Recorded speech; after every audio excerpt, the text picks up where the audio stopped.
네, 여러분 안녕하세요. 오늘은 11월 16일 화요일입니다.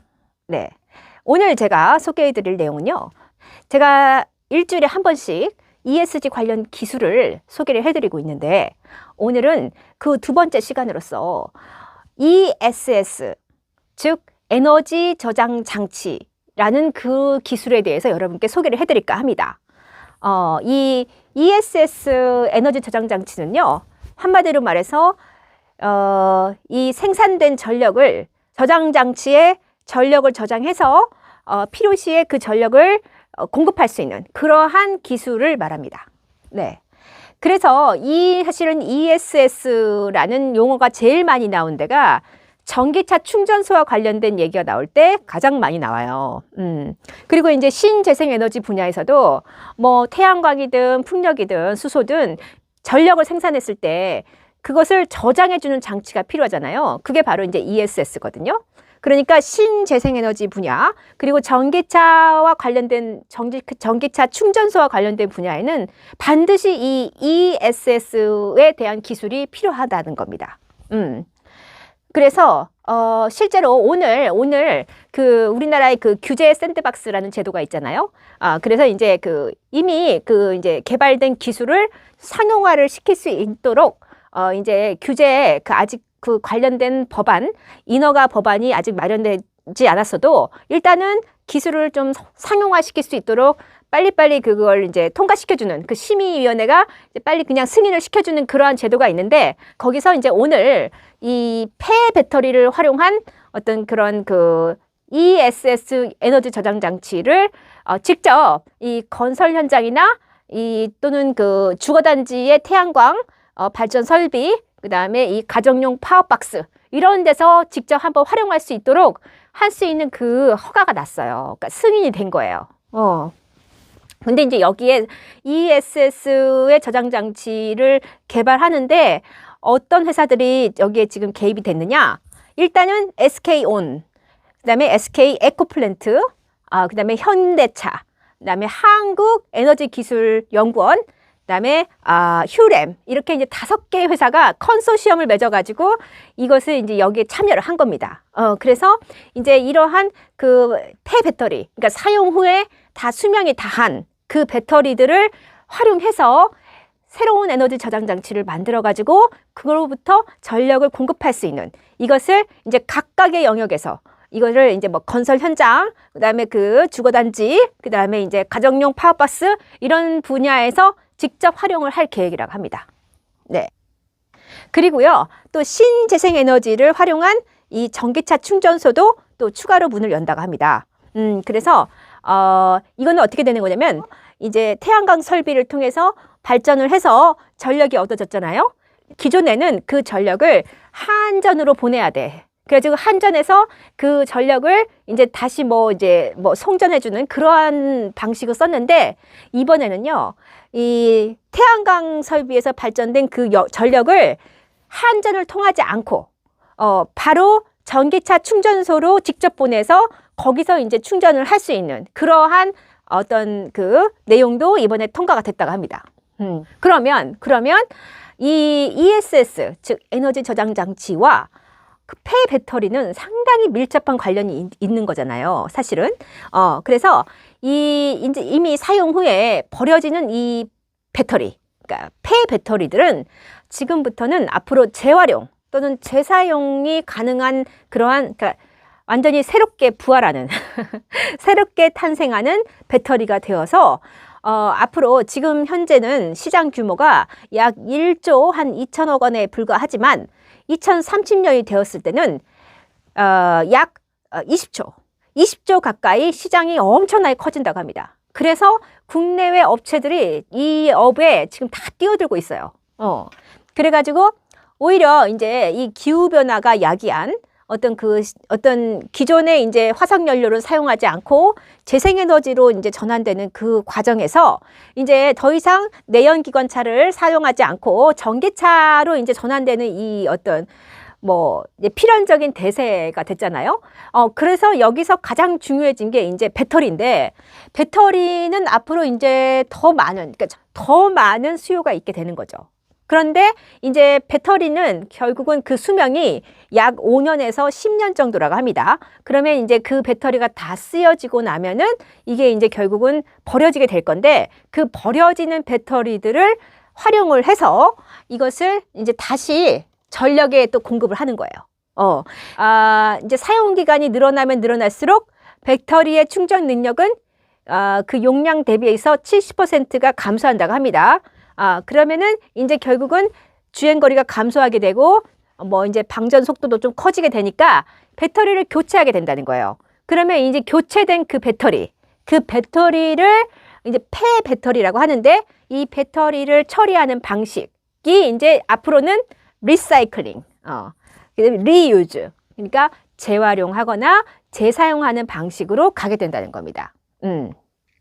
그래서 여기서 이제 재활용, 리사이클링은요, 폐 배터리를 완전히 분해한 다음에 리튬, 코발트 등을 추출하는 방식이래요.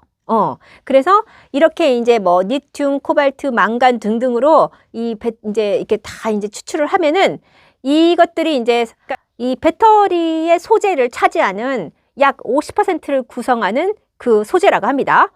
그래서 이러한 그 원자재들을 새롭게 추출을 함으로써, 그러니까 폐 배터리에서 이러한 원자재를 다시 추출을 함으로써 원자재에 대한 그 가격 경쟁력이 생기는 거예요. 실제로 지금 이러한 희귀 금속들은, 그러니까 이게 최근에 이제 수요가 엄청나게 증가를 했대요.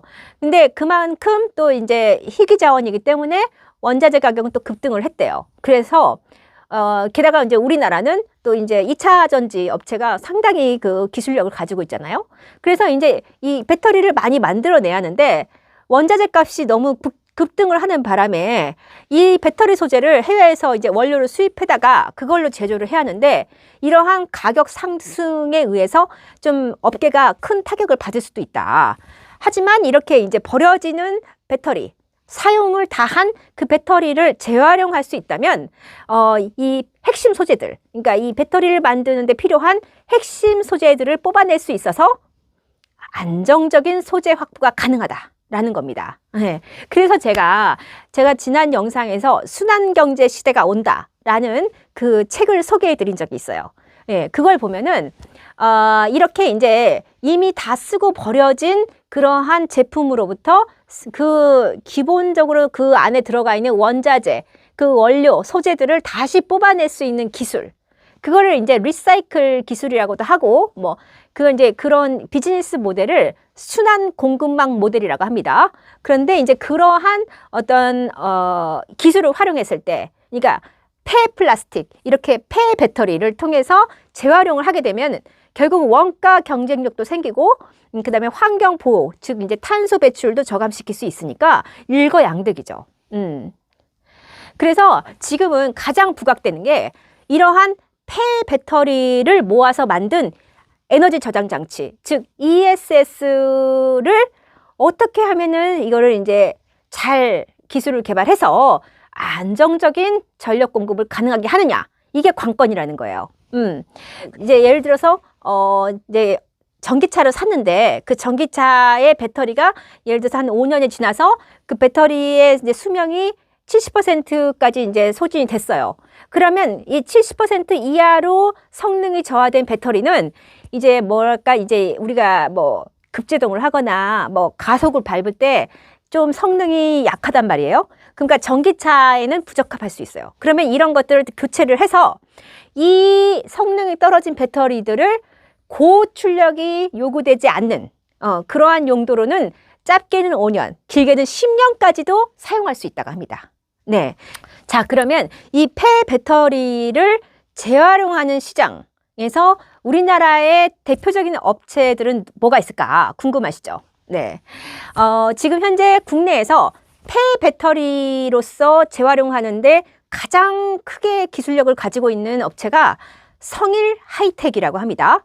근데 아직 이제 이 기업은 제가 이렇게 보니까 아직 그 유가 증권 시장에 상장은 안 돼 있어요. 안 돼 있는데 이 성일 하이텍이 뭐 아주 굉장히 발빠르게 폐 배터리 분야에 진출을 해가지고 이미 2008년도부터 이제 재활용 시장에 진출을 했는데 이 폐배터리에서 이제 원자재인 그런 아까 말했던 리튬, 코발트 등을 추출하는 기술을 개발을 해가지고 지금 현재 폐배터리 재활용 시장을 선도하고 있대요. 그리고 이게 이제 국내에서는 성일 하이텍, 그리고 이제 벨기에, 유럽 쪽에서는 벨기에의 유미코어, 그다음에 중국에서는 거린메이, 이런 등등의 이제 업체가 이제 부각되고 있는데, 이제 이 성일 하이텍은 지난 7월에 그 헝가리에 두 번째 리사이클링 공장을 세웠다고 합니다.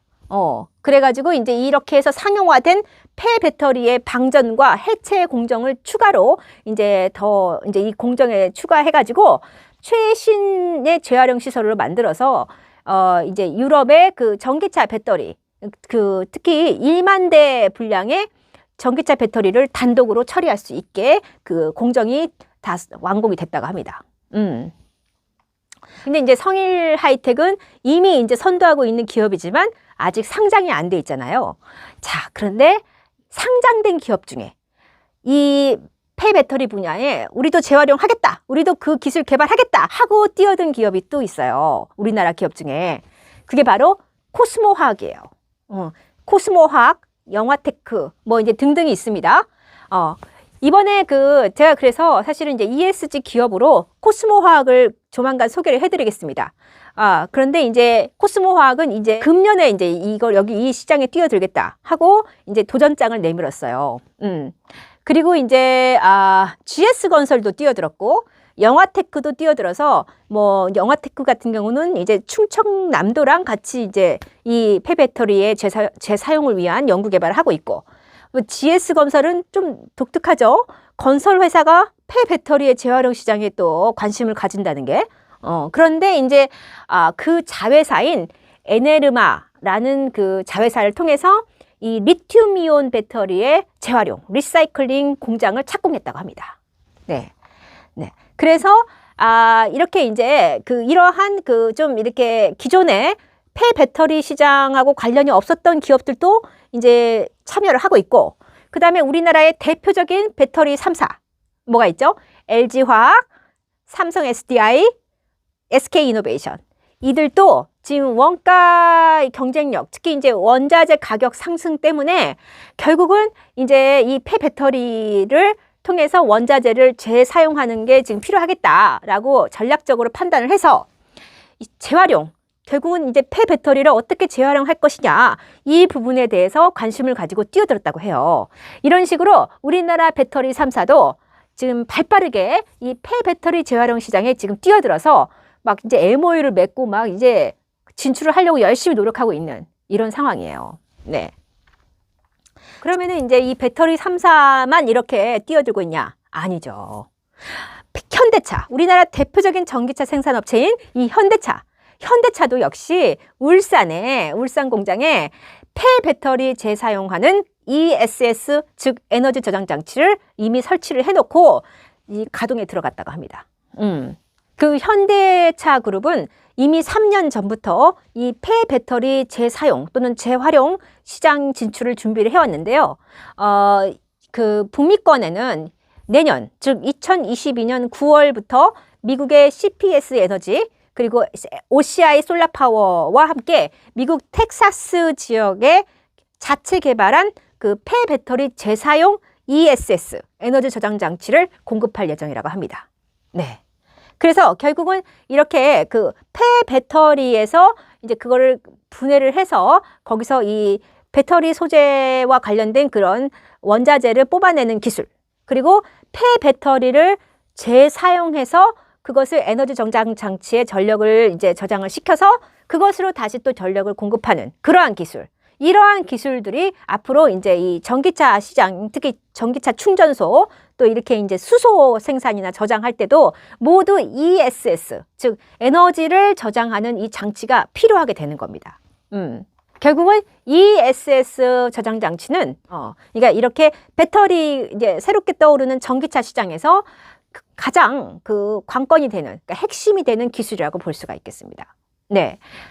그래서 오늘은 이 어떤 그 ESS, 에너지 저장 장치란 무엇이고, 그것이 이 버려진, 그러니까 사용 후 폐기되는 그 배터리, 이 배터리의 재활용과 어떤 관련성이 있는가, 그거에 대해서 좀 알아봤고, 국내에 이 어떤 이 폐배터리의 재활용과 관련된 시장에 어떤 회사들이 뛰어들고 있는가, 예, 그런 것들에 대해서도 간략하게 여러분께 소개해 드렸습니다.